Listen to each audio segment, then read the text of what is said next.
Yo le agradecemos mucho a Rosanetti Barrios, analista independiente del sector energético, que nos ayude a entender y a complementar esta información. Rosanetti, un olvido total pareciera ser de ese programa de actualización y de modernización de lo que es nuestro sistema de generador de energía. ¿Coincides en lo que señalaba nuestro analista, nuestro reportero Rosanetti?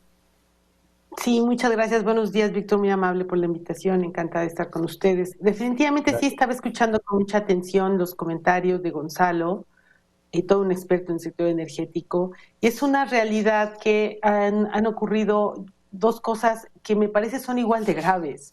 Por un lado, carecemos ya de información pública.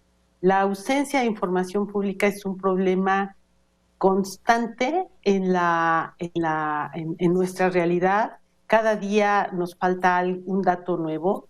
El documento de planeación que mencionaba Gonzalo es fundamental, el PRODECEN, aun cuando la obligación está en ley, no aparece. Entonces es muy difícil para quienes nos dedicamos al análisis del sistema, pues tener la información necesaria como para poder entender hacia dónde vamos, por un lado. Y por el otro, es una realidad la falta de inversión, sin duda, en la transmisión. Y hay un tema que yo quisiera poner en la mesa rápidamente. En la nota anterior se hablaba, es cierto, las cifras públicas lo demuestran, que la división de transmisión de la CFE es una empresa ganadora, es decir, tiene utilidades. ¿Qué quiere decir esto? Que las tarifas que tienen aprobadas por la Comisión Reguladora de Energía les permiten recuperar todos sus costos y además ganar. Entonces, dentro de esos costos están consideradas una serie de inversiones que tenían que haber hecho y que no están haciendo. Entonces, los usuarios del servicio eléctrico, todos, industriales, comerciales, nosotros, los residenciales, estamos pagando unas tarifas eléctricas que nos cobran unas obras que no se han hecho. Entonces, pues aquí es labor del regulador energético, la Comisión Reguladora de Energía, revisar esas tarifas y en todo caso establecer algún tipo de obligación, digamos, vinculante para que el Estado lleve a cabo las inversiones.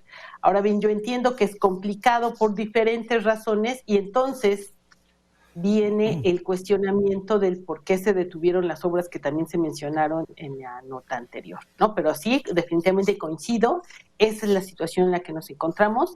Hay regiones del país mucho más saturadas que otras en materia de transmisión, y la transmisión por la Constitución es un monopolio del Estado. Lo mismo aplica para distribución. Y en ese sentido, si el Estado no invierte, no veo cómo vamos a poder continuar creciendo, recuperarnos de esta crisis tan relevante como la que tenemos. Qué interesante lo que dices, Rosanetti. Me recuerda un poco la situación misma de Petróleos Mexicanos, ¿no? Que todo lo que entra de ganancia finalmente termina diluyéndose. ¿Por qué? Porque se va a otras partidas y se entrega a otras partes y no se fortalece la empresa ni la... Estaría ocurriendo algo similar pero con nuestro sector energético, pero la pregunta sería, Rosanetti, ¿por qué? ¿A qué le atribuyes tú que teniendo ingresos, teniendo ganancias, no se han implementado los programas de modernización que tanta necesidad o que tanta falta hacen? ¿Cuál sería la razón? ¿Falta de conocimiento, impericia, política mal ejecutada? ¿A qué se lo atribuyes, Rosanetti?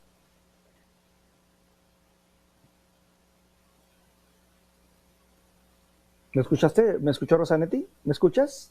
Te escucho muy cortado, pero sí, escuché, vamos, tu pregunta es, perdón.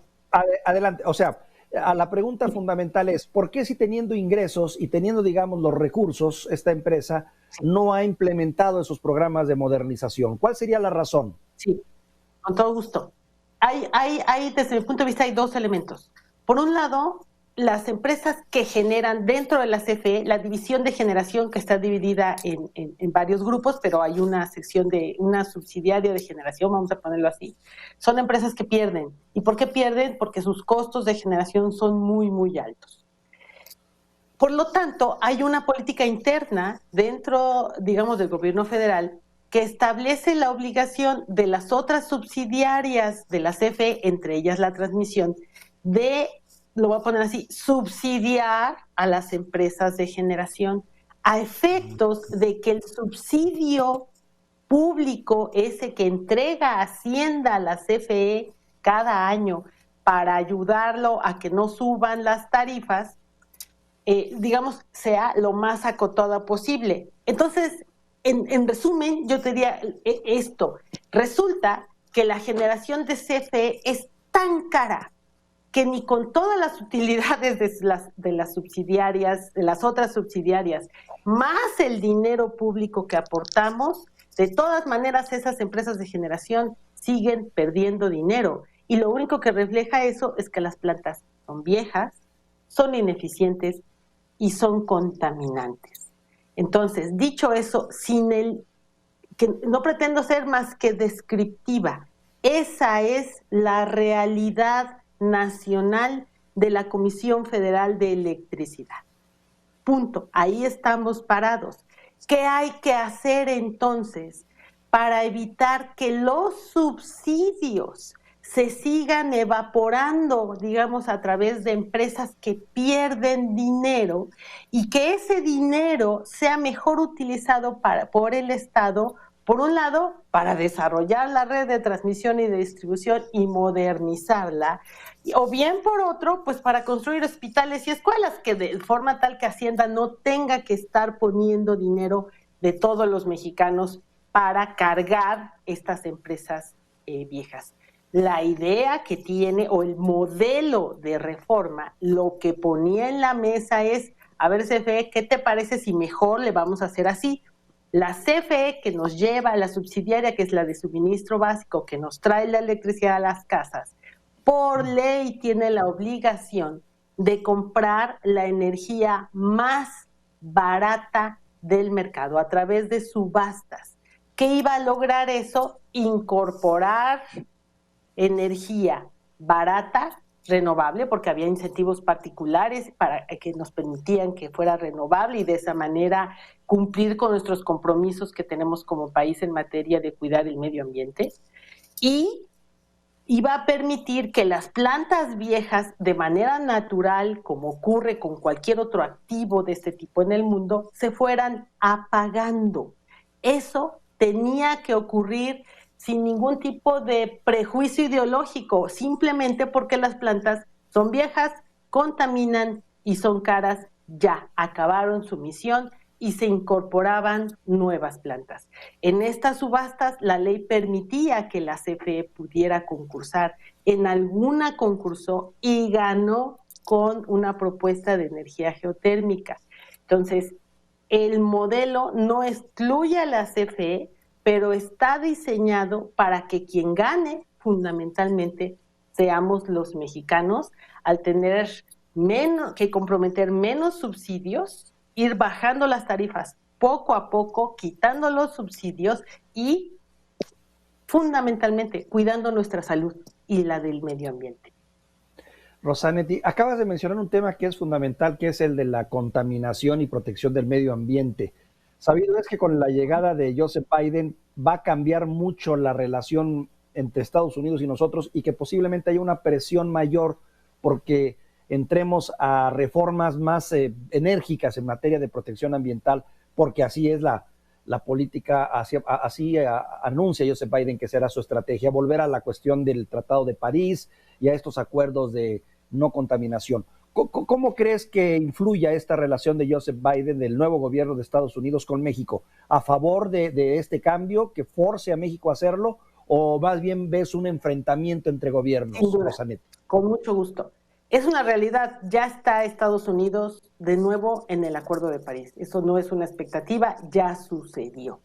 ¿Qué significa esto? Que la administración, esta nueva administración en los Estados Unidos, tiene el compromiso, digamos, de a través de, lo voy a poner así, de todas sus cadenas productivas locales e integradas, y eso nos incluye porque somos parte del Tratado de Libre Comercio, tiene que comprometerse a disminuir las emisiones a la atmósfera que están calentando al planeta.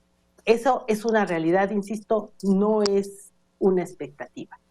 Las plantas mexicanas que producen productos, valga la redundancia, que son exportados a los Estados Unidos para ser comercializados vía el tratado, ya tienen entonces ese compromiso, porque de lo contrario, digamos, para Estados Unidos implica aceptar productos, lo voy a poner súper simple, que contaminan, por un lado.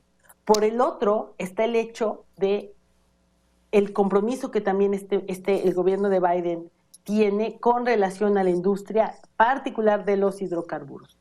Ahí, si bien es cierto, es una realidad que no va a prohibir el fracking como en algún momento se llegó a manejar, es una realidad que la expectativa natural es que sea mucho más exigente con la regulación que lo obligue a esa industria a disminuir sus emisiones. Eso implica mayores costos, por supuesto, para esa industria, pero pues el beneficio para el planeta está clarísimo. Eso también nos liga fundamentalmente con los Estados Unidos, porque tenemos una política energética que está descansando totalmente en el lado de hidrocarburos en la empresa del Estado, una empresa del Estado que no solamente no podría cumplir hoy esos compromisos de disminución de emisiones, toda vez que en esta administración ha aumentado sus emisiones de metano a la naturaleza ante esta presión que tiene de producir más sin tener, digamos, la regulación o los compromisos de disminuir emisiones. Eso es un conflicto real que a mí me gustaría mucho dejar esto en la mesa. El hecho de que los Estados Unidos, nuestro principal cliente comercial, hayan retomado el camino, lo único que indica es que ahí está el compromiso global con el futuro de nuestros hijos. La idea de es un país extranjero el que va a venir a obligar, me parece que eso puede ser tomado de una manera bastante perversa por un discurso político. Lo que hay que entender desde mi punto de vista es que este es un compromiso global con el futuro del planeta Tierra. Lo que significa es que todos tenemos que hacer algo para que nuestros hijos tengan un futuro brillante y que podamos cumplir con nuestra obligación.